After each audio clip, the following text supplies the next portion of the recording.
Hare Krishna. Dans le chapitre 19 du premier chant du Srimad Bhagavatam, chapitre qui s'appelle l'apparition de Shukadeva Goswami, il y a plusieurs sections. La première section du verset 1 au 9, on voit ici que Maharaj Parikshit renonce à son royaume. Il est expliqué au verset 3 que la culture brahmanique, le développement de la conscience divine et la protection de la vache sont les trois facteurs d'évolution sur lesquels repose la civilisation axée sur le perfectionnement de l'être. Et Srila Prabhupada explique aussi que si nous voulons la paix et la prospérité pour le monde, nous devons tirer une importante leçon de ce verset.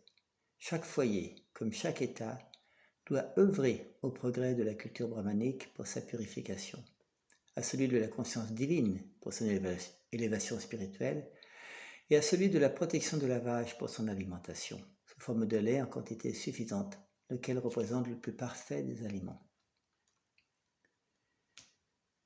Il est expliqué également au verset 4 que comment obtenir le savoir véritable? Eh bien tout simplement pratiquant la vie spirituelle ou par la cessation du cycle des morts et des renaissances. Et dans ce verset 4, Srila Prabhupada explique dans la teneur reportée que sa vie, l'homme doit l'utiliser tout entière pour se préparer à retourner vers Dieu ou à s'affranchir de l'existence matérielle, caractérisée par la répétition de la naissance et de la mort. C'est pour cette raison qu'au sein du Varnashram Dharma, chaque homme et chaque femme reçoit une formation lui permettant d'atteindre ce but, une existence éternelle.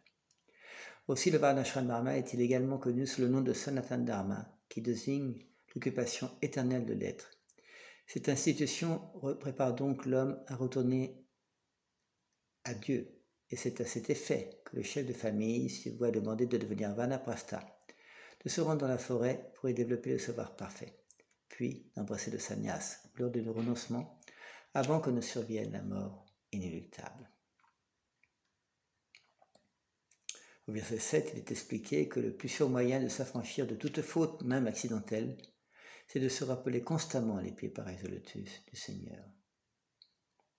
Il est également expliqué que pour conférer à toute perfection à l'œuvre entreprise, il est nécessaire que ces décisions doivent être confirmées auprès d'une autorité en la matière. Et nous voyons également au verset 16 que Maharaj Parikshit a trois souhaits s'il doit renaître dans cet univers matériel.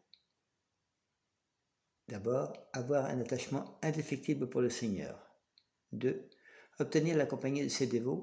Et 3. Avoir une relation amicale avec tous les êtres. Dans les versets 20 à 24, nous avons la deuxième section de ce chapitre où Maharaj Parikshit questionne les sages au sujet du devoir. Et au verset 20, il est expliqué que les deux formes d'amertume qui découlent du fait d'avoir pris naissance dans toutes les espèces vivantes, c'est 1. La séparation d'avec ceux que l'on aime, et 2. La rencontre d'éléments indésirables. Et la mission de toutes les incarnations, les messies qui apparaissent en divers lieux, en diverses circonstances, c'est d'arracher à l'influence de l'énergie matérielle les âmes conditionnées, croupissant dans l'existence matérielle. J'explique ça au verset 23. Et au verset 24, nous avons les deux grandes questions que pose Maharaj Parikshit aux sages. Tout d'abord, quel est le devoir de chaque homme en toutes circonstances? Et deuxième question, quel est le devoir propre de celui que guette la mort?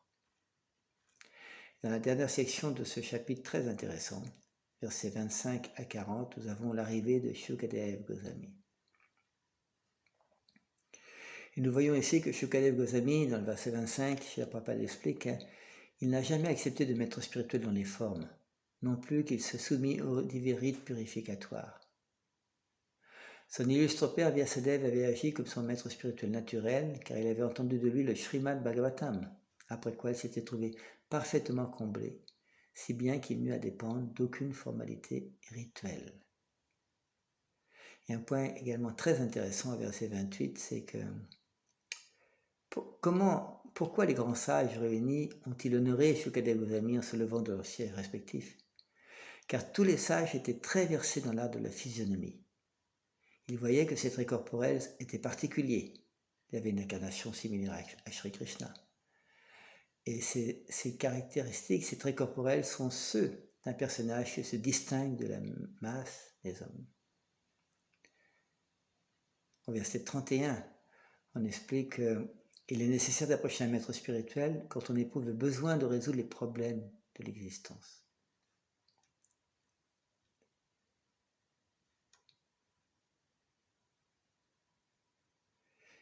Et verset 36, qui c'est qui peut bénéficier de l'existence directe du Seigneur suprême? Celui qui obtient aide et assistance d'un maître spirituel authentique. Et au verset 39, chez la Prabhupada explique dans la teneur reportée qu'un demi-litre de lait fraîchement recueilli du puits de la vache contient toutes les valeurs nutritives requises pour l'homme. Ainsi, saint et sage des temps passés, ne se nourrissait-il que de lait. On voit que chez la Prabhupada, dans ce premier chant du Srimad Bhagavatam, a beaucoup mis l'accent sur la présentation de la pure bhakti, pour nous introduire à la pure bhakti, et également à l'importance du Varnashram Dharma, l'importance de la protection des vaches et de différents, en nous expliquant de nombreuses reprises que l'agriculture est le métier le plus noble. Allez, Krishna.